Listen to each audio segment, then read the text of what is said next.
各位投資朋友大家好，歡迎收聽3分鐘美股財經大事，一個由 AI 自動生成嘅每日盤後分析。而家係2026年1月23日嘅美東時間下晝5點。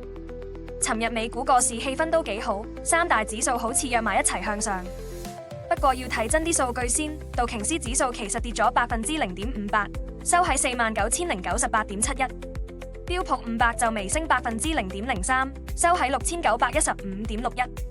至於表現得最標青嘅，依然係納斯達克指數，升0.28%，收喺23,501.24，跑贏其他主要指數。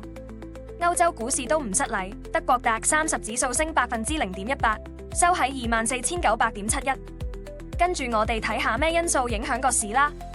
首先，啲經濟數據出嚟，好似通脹數字咁，都算係符合預期，冇嚇親個市場，令大家覺得經濟軟着陸嘅機會大咗，個心都定啲。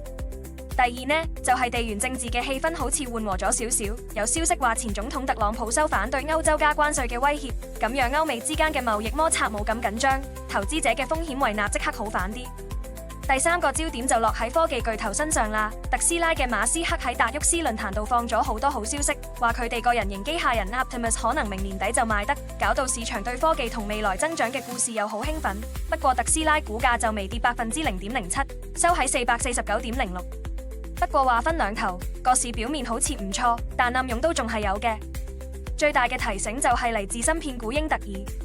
佢哋份季度業績其實好過預期，但係對下個季度嘅展望就相當保守，搞到盤後股價急插超過17.03%。呢個就話俾大家知，就算成個行業景氣幾好，都要逐間公司睇實佢哋嘅業績同供應鏈，唔係間間都掂㗎。另外，你睇下金價仲係創緊歷史新高，就知有啲長線資金仲係有啲戒心，為潛在嘅風險買緊保險。所以話而家個樂觀情緒，個底都未係話100%硬淨㗎。板塊方面，繼續係科技同增長股做火車頭，不過內部分化都幾明顯。有啲半導體股受英特爾拖累，但係 AI 相關概念就繼續有資金捧場。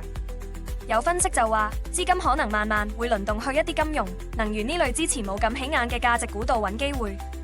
展望反今日個市，投資者就要盯實幾樣即將公布嘅經濟數據啦，包括密歇根大學消費者信心指數同埋製造業同服務業嘅 PMI 初值。呢啲數字如果顯示經濟唔太熱又唔太冷，咁就可能繼續支持個市喺高位徘徊。